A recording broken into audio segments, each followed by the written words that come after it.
everyone. Oh, there you are. Hello, everyone. It's Isaya. I'm just going to get rid of this thing that says that the life is starting soon because it has started. And this is one of my Things Women Don't Talk About podcast episodes. So, if you remember, let me introduce myself first because I very often forget to do that. So, let me be proper this time. So, I'm Isaya. I'm an artist. I'm a magical, pragmatic inspiration mentor and tech coach. I'm a goddess teacher, traveling priestess, and I work with the goddesses, the Greek goddesses archetypes, and I facilitate sacred retreats on worldwide. Excuse my English. I've been talking Greek all day, so it's kind of, I'm lost in translation. This particular podcast series is called Things Women Don't Talk About. And it's a series where I have a guest tonight. It's Katische Haberfield. It's about conversations with a guest around topics that are seldom discussed, whether they are difficult or not serious enough to be broadcasted, whether too mundane or too sacred, too dark or too light, taboo or too fun. And no subject is off the table. So today, my guest is Katish, and Katish is a soul therapist specializing in spiritual regression and spirit releasement therapy. She specializes in helping clients release negative energies and attachments that may be holding them back from living their fullest lives. Through her sessions, she can help you access deeper parts of yourself and connect with your inner wisdom. Her passion for this work comes from a deep belief in the power of healing and self discovery. And I, for one, can be sure that this is the exact thing that's happening because I've been working with Katish quite a lot, and you can find me on her podcast, which is called again because I don't want to. The Infinite Life with Katische Haberfield. Absolutely. Hey, Trudy. So we have a few people joining us live. And so welcome, Katish. I'm really happy to have you. And our subject is one of those juicy ones. So how did we title it again? Are you alone in your body? So we discuss the probabilities of you not being the only soul inhabiting your body at any given moment and the ways to regain sovereignty while at the same time helping lost souls transit into the light. So, yeah, that seems like a big one, right? Are we alone in our body? So, I'm going to introduce that subject by talking about myself. And I was the person that doesn't believe any of this. I was the person that was not even sure that souls existed as a specific separated thing from me. And then I met Katish, and it was like, and indeed, I came to realize that maybe I was not alone in my body.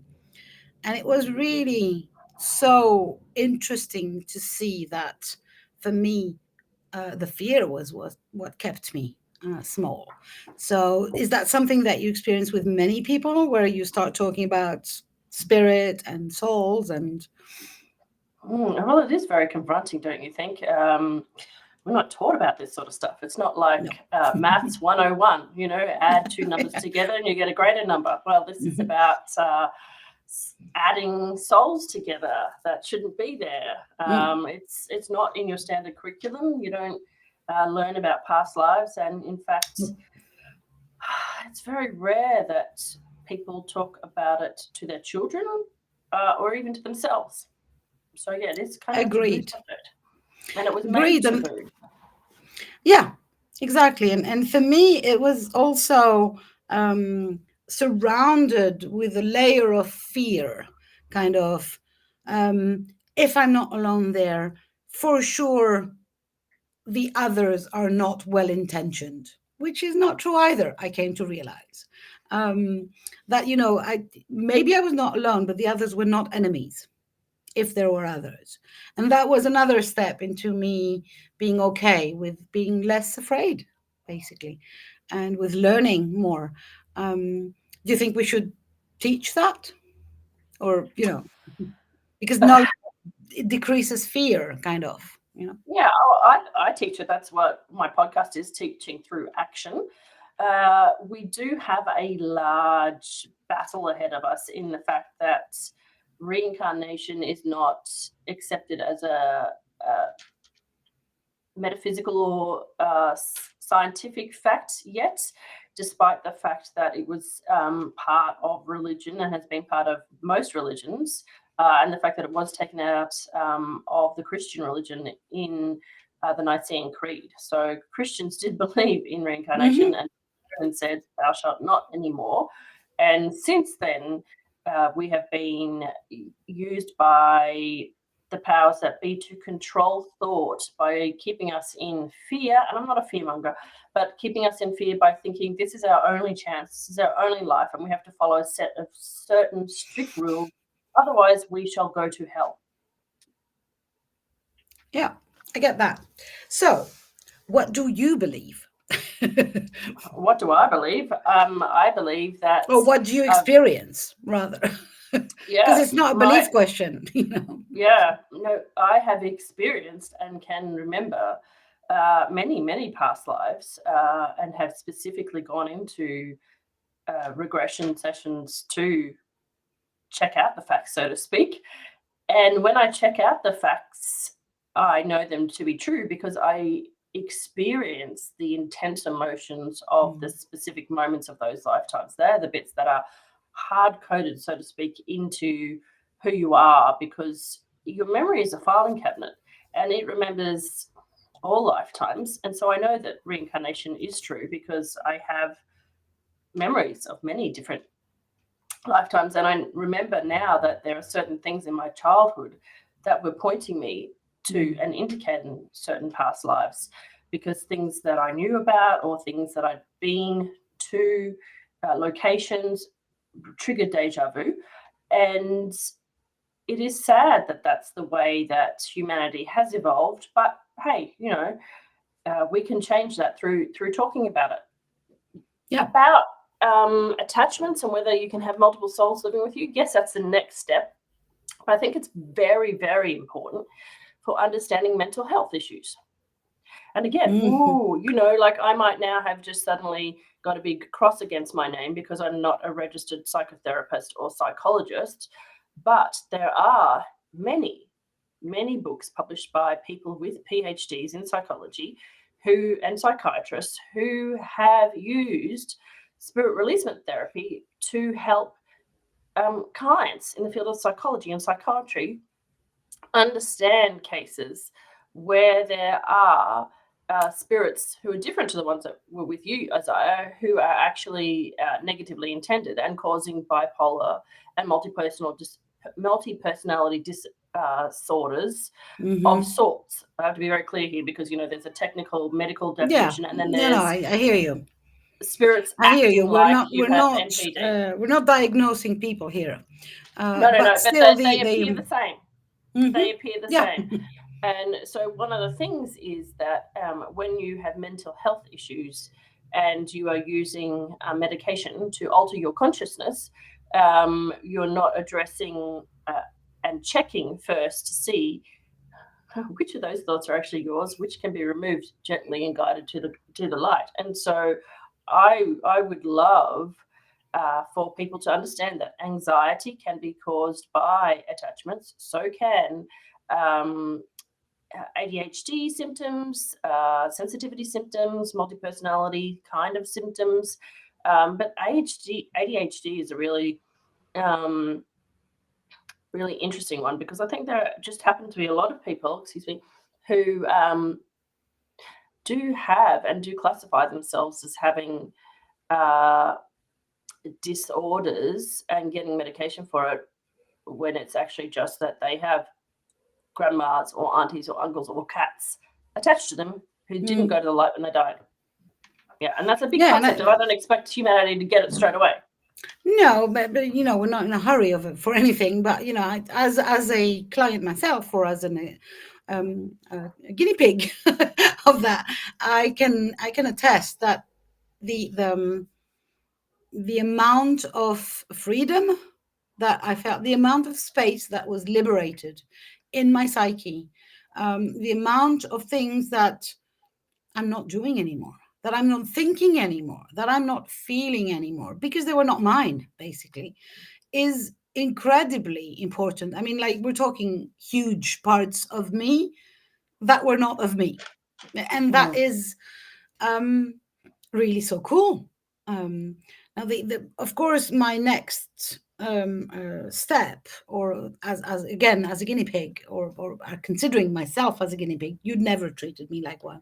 Let me be specific. I the next thing was, oh, then the removing of is going to be painful. This is going to be hard and painful, and then the crazy words like exorcism and things like that come into mind. And again, I want to I would love for you to address that this is not the way you work, and it doesn't have to be painful, hard. For me, it felt like really in the liberation realm, like Absolutely. kind of more space to be there. Well, you're liberating a soul who's a portion of a soul, so a person who's attached to you. And so let me explain the difference between exorcism, deliverance, and spirit releasement therapy. They're three words. Yes, absolutely. And quite interesting at the moment, there's a brand new movie about the Pope's exorcist, which has famous Australian Russell Crowe in it.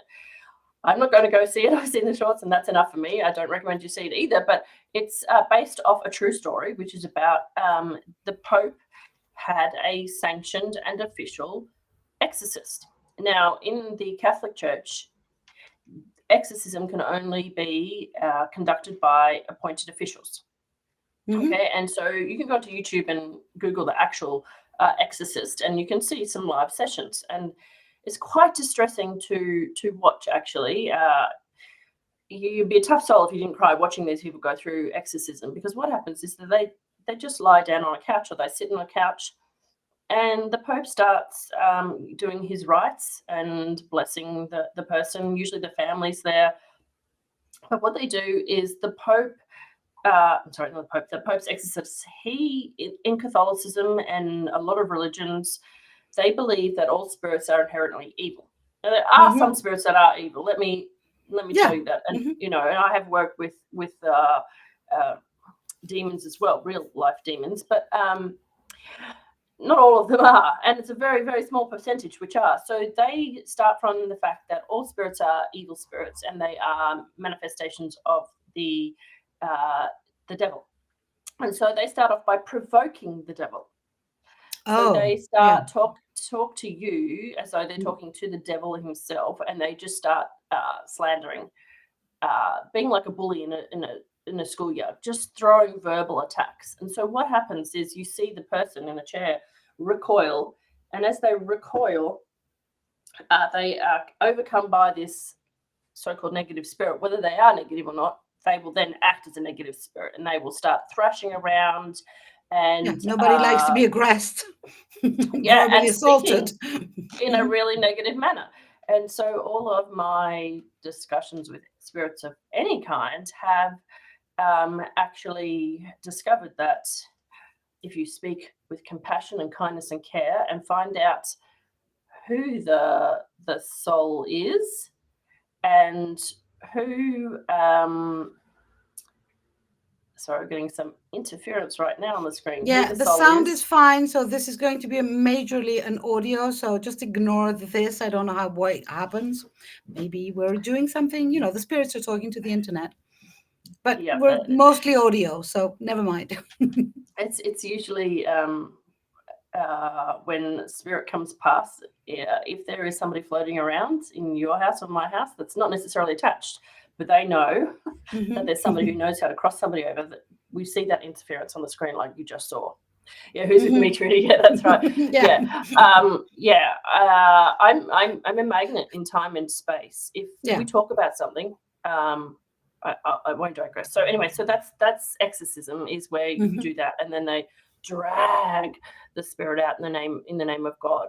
Generally speaking, exorcism tends to work for a day or two. The person feels completely normal, and then the spirit comes back in, because what they have done is they've they've not actually done anything with that spirit. They haven't sent them to the light. They haven't escorted them with angels. Yeah, So they're just that's taken, pushed them out of the body for, but they have nowhere to go. Yeah, it's called banishment. Yeah, they banish you. Banishment.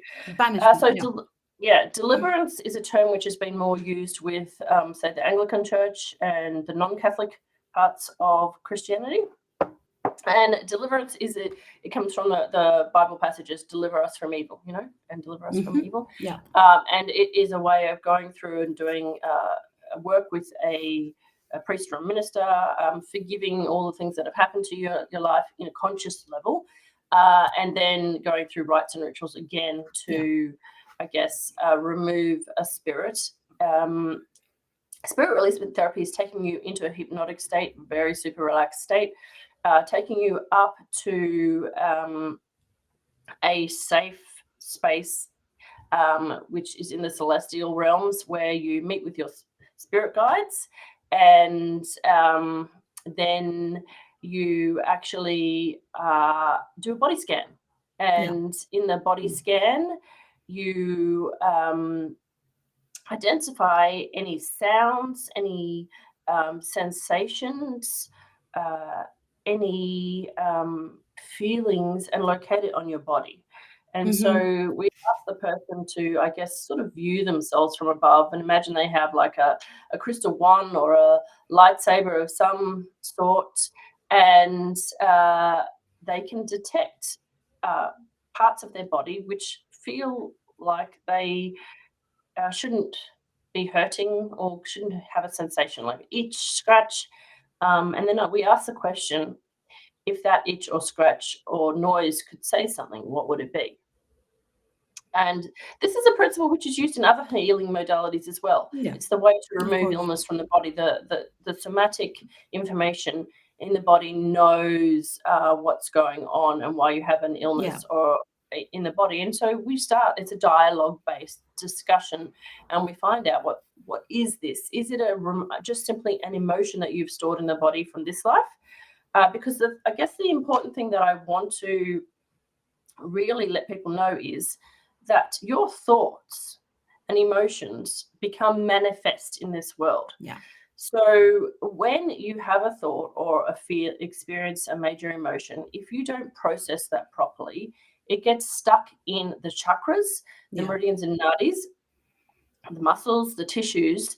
And if that emotion or thought is continually thought or felt, it's compounded, and it is energy. All things are energy. Thoughts, energy, emotions is energy, and that actually can come into being as a force. So you can create a negative entity out of your own thoughts. Trust me, I have seen this now. If you get very sensitive to energy and perceiving energy and being able to see energy, you will notice that if you get in a stinker of a mood, you can actually create a negative spirit out of your anger. I've watched it now. I have actually seen that, because all powerful, aren't we? If you look very carefully, you will learn to see energy, and when you are angry, and you will see the energy come out of your mouth, that then needs to be immediately transmuted and sent to source. Angel straight away. But yes, you have to realize that this disease can be created or negative feeling can be created into a spiritual entity. So you could have a perfectly, you could just a normal thought or emotion, and then suddenly, boom, you've created an entity out of your own thoughts. So that's why mindfulness is one step towards it, but it's very important to be aware of your mental health. And what you are thinking. The second thing is it can be an actual a lost soul who didn't go to the light. And the third thing is that it can be a implant from an extraterrestrial being who may either be a family member from another lifetime, or somebody who's just randomly conducting an experiment on you, as our dear friend Ruby found in our podcast episode, or monitoring you for some purposes. All of those basically are against spiritual laws of sovereignty in the body and the mind in our universe and in every universe. So the whole idea is that you don't want any form of attachment or soul residing in your body. All souls who have died belong in the light and deserve to be For in me, the it was. light. I'm just going to interrupt you just for a second to testify, or for me, it was so obvious when we started the body scan what was mine and what wasn't. It was just like there was literally kind of a glowing light, mew, mew, mew. This doesn't belong to you, and it was so. Also, maybe I was lucky, but it was really very clear that there was no evil. It wasn't directed against me, whatever it was. And when we investigated together any of those things, or souls or implants or whatever, we ended up finding so much love, in fact, and so much goodness.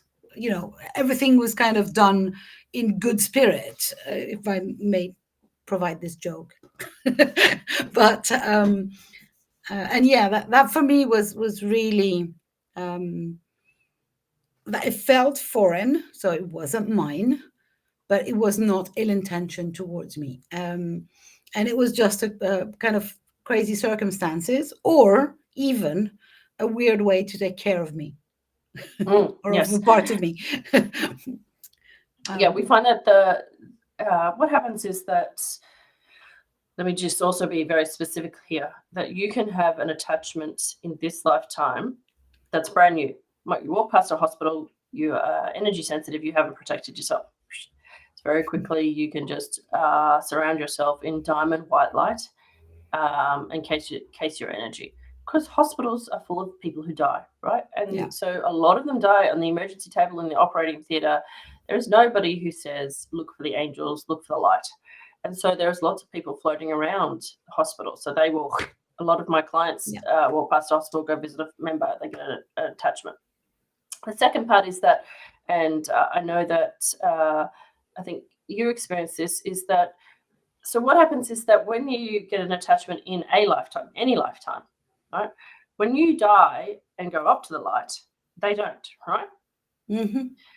And because they have become in resonance with you and your energetic signature, what I call the soul blueprint, when you reincarnate and come back down again, they're still here. They know you. They're like, Ma, here I am. And so attachment comes back. So you can have attachments for thousands of years, thousands and thousands of years. I mean, I've experienced people with attachments from BC.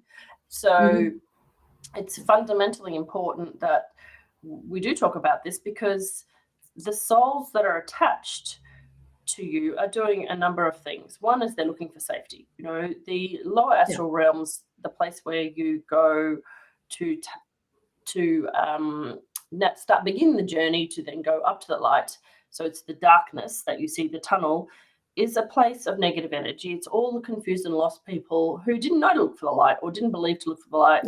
Lots and lots of pagans I've dealt with as ghosts who are like, well, I don't believe in God, so where am I supposed to go? And it's, you imagine like walking into a room where it's just a whole bunch of people in a bad mood. Right? That's kind of what it feels like. I think of it's more of, it's like a room full of people with a hangover. That's what the afterlife is like. And then you've got, it's the lower astral realms afterlife is a room full of people in a bad mood, and there's lots of bullies in there.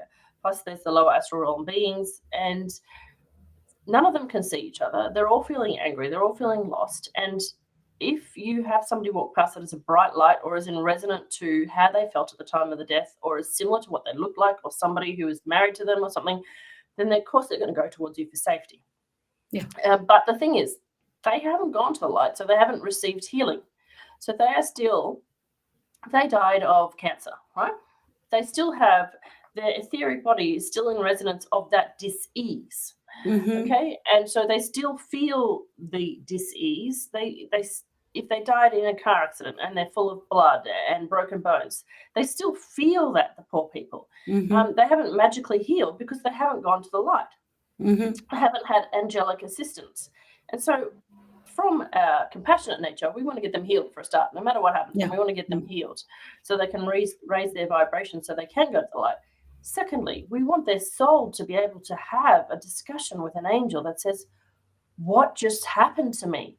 1 minute I was mowing the lawn, and then the next minute, boom, lights out. And suddenly I can see and hear everyone, but nobody can see me. You know, why can I walk through a wall? Why can I walk up this close to a person but can't get their attention? The only way I can get somebody's attention is if I disconnect their internet or their screen, or you know, make the lights flicker, or burn out their kitchen oven, or whatever it is. And that makes them angry. So we want all souls to go to the light, irrespective of your religious beliefs, because in the light you receive healing. The angels, or whatever you want to call them, I call them angels, the higher light beings, they tell you and explain to you in your own words exactly what happened in your life and why it happened. And then they basically have a chat to you about, well, what does this mean for you? Why did this happen? What do you have regrets about? And so you release that, and then they reunite you with your family.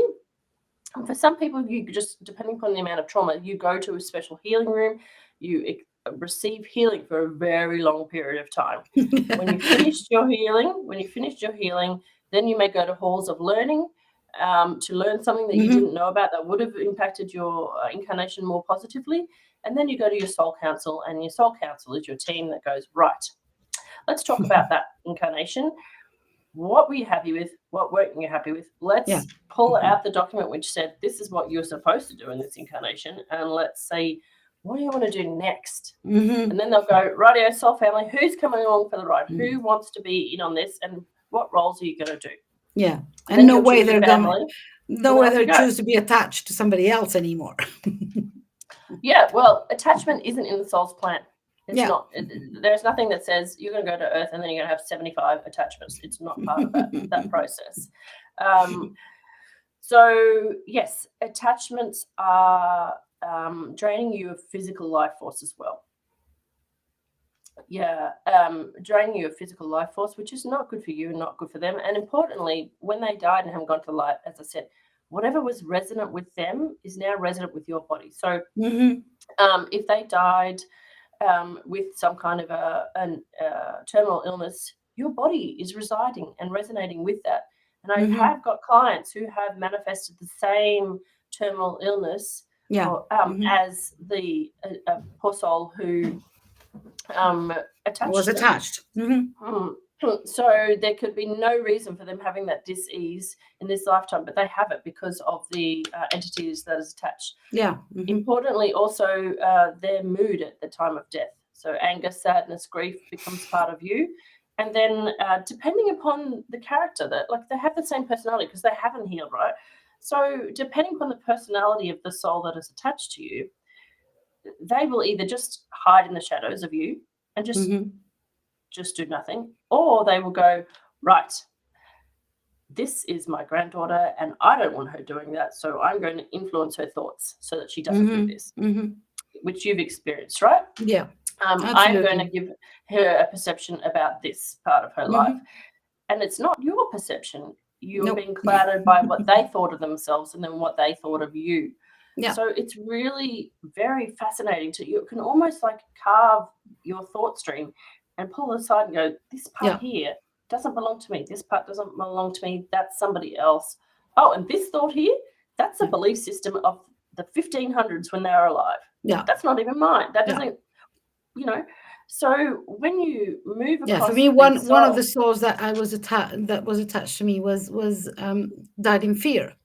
And so I was carrying way too much fear that was completely disconnected from my situation in my life and everything. And I was just in constant fear, kind of a basic constant fear for everything with no specific reason. And when we helped this soul, well, you mostly, helped this soul into the light, what I felt was that, you know, the amount of fear that I happened to feel in my life had diminished by like 50%. and it was only happening when there was a kind of a reason, if a truck comes in front of you in a car or something like that. But and that was really impressive for me, because it felt like, up to a certain extent, I used to believe that my emotions are mine. Well, how wrong was I? How wrong was I that I was kind of manipulated by someone who was very unhappy doing that. On top of that, who wasn't even doing it as a mean thing to me or an evil thing to me or to himself, by the way. Just it so happened that died in fear, carries the fear, and glued it to me, kind of. And yeah, I know I'm insisting on that a lot, but that's what I experienced. And coming from where I come, which is not believing in spirits altogether, or being in fear. And again, where does the fear come from? But being in fear that any spirit would be evil. I want to insist very much that with all the good intentions of a not evil spirit, it still kind of had me live in fear for most of my freaking life. So yeah, and regaining what you call sovereignty, kind of, okay, who the hell is the boss in my body, has been, and I'm not finished. I'm not even halfway there, but I feel like it's so. I feel like I understand myself so much better, because there are not bits of things that are foreign, literally foreign, like why? Foreign, yeah. Exactly. And I think one of the things that I've learned over the past couple of years is that when you release these people, that's what they are, they're people, and cats and dogs, as we've experienced. When you release them, there's actually a little bit of grief that has to go on afterwards, because you're not who you think you are. And you experience relief as well, that you're not who you thought you were. Absolutely. And you have a lot of silence in your head, and you have to readjust to being who you are. Okay, so you're like, okay, who am I now? Let me just think. There's no people telling me who I am. And it can fundamentally change the direction of your life. And it takes a while, I must say. It takes a while. That's why I'm saying I'm not sure I'm finished. Adjusting to the space, the amount of space that is in there now, and what is left, aka mostly me. Who is that, by the way? Who is that? Really a fascinating journey to be on, I must say. And again, not painful. Not painful. Not at all. I have not been exercised. I'm fine. Thank you. No, there's no pain whatsoever. The most you feel is profound gratitude and sense of relief and sadness for that soul. There's a lot of well, for me there was a lot of compassion, empathy with whoever was in there and whatever they have been experiencing in their lives, let alone the implants, which is a whole nother story. But even the soul thing is just like, oh my God, so much misery, and so much joy at the same time for being able to give them their passage to light, kind of, not alone, obviously, you were there to help, but also archangels and angels and this, I feel like it's doing a good deed, kind of, It is. It's great spiritual. Not only is it releasing me, which is fine and very useful, but at the same time, I feel like, oh my God, so many unhappy souls, and stuck people, basically. Yeah, I like to say, imagine you were a mother, even if you haven't been, or a father, and your child got lost for eternity. And they found a hand to grab onto, and they stayed there with that hand until they were discovered. Wouldn't you, as their parent, say, please, thank you very much, but help me take this soul, take my child to the angels, or whatever you want to believe it is. It's really quite moving. The other thing that I want to point out is that like all healing, this is done in layers. So just because somebody has a couple of sessions 1 year doesn't mean that it's done and dusted. Yeah. No.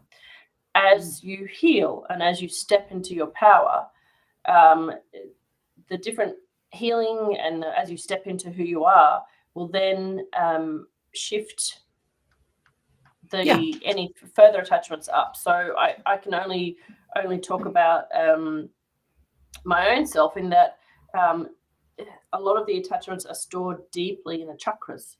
And if you imagine it's like a well that you're looking into and you're shining a torch into, right down very, very, very low, at ridiculously impossible levels, can be layers of attachment that will slowly come to the surface. So it doesn't speak any negativity to anybody to come back a year later and go, layer 2, please. Level 2. I'm pretty sure.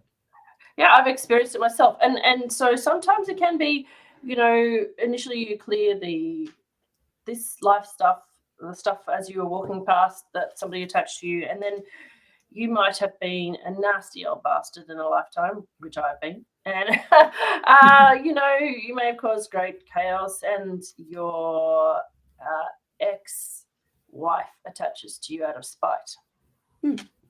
Ex-husband, whatever it is, or a fragment of their soul. Because when we have anger towards somebody and we think negatively towards somebody, it's like a spear is shot out, and that is an aspect of them.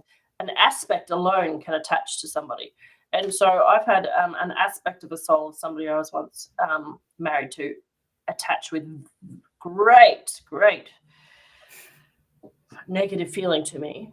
And that aspect has tried to sabotage my current lifetime, that aspect tried to sabotage my cat, Max, and did a very good job of it by sending a slug to attach to Max. And Max actually had had to work with Cindy. She's an amazing person, Cindy Porter, to help me with that. There was this physical friggin' slug attached, etheric slug on top of Max, which was sent that was draining Max's power and making Max attack my children.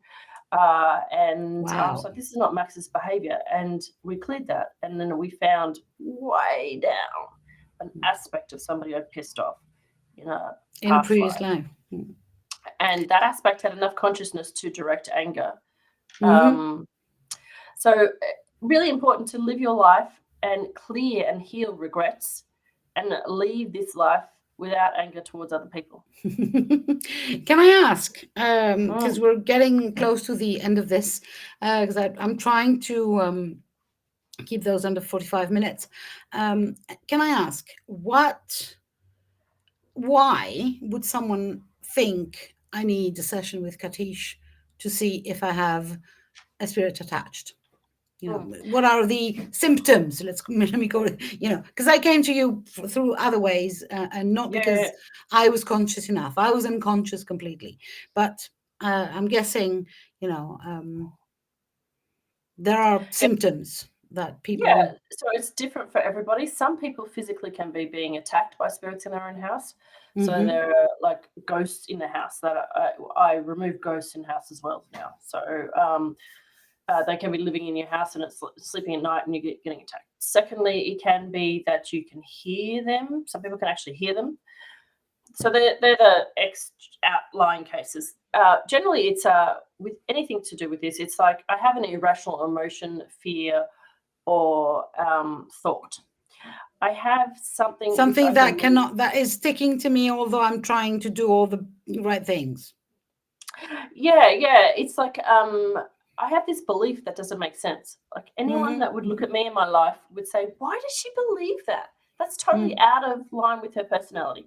Or you may awake in the night with huge fear and anxiety for reasons that have got nothing to do with you. So any mental issues that you have seem out of place, yeah, out of character, or particularly for people that can go, say maybe you notice your sister and you look if you could look back from high, you would say, at about the age 7, I don't know what happened, but something something happened to her. Sorry, I do live across the road from a hospital too. So this is the waking hour, 5 a.m. Yeah. So we are calling Archangel Michael, Uriel, Ariel, Azrael, Gabriel, please assist. You can look at them and say, about the age of 7, I don't know what happened to them, but they changed. They then became very sad or angry, or something fractured in their mind. Yeah. And it's at this point of intense emotion and fracturing that we say, okay, is this just a disassociated personality, which is a psychology term, where you basically have an aspect of yourself that goes into hiding and you have to go and pull them back and reintegrate the body? Or is this something, the entrance of somebody else that then takes over? Yeah. So it's asking about things that don't make sense, basically. Yeah. That's very, it's an easy way in, because if we observe ourselves, there are so many occurrences where you think, this, why? You know, I was talking earlier about the fear. I happen to have had a very safe childhood.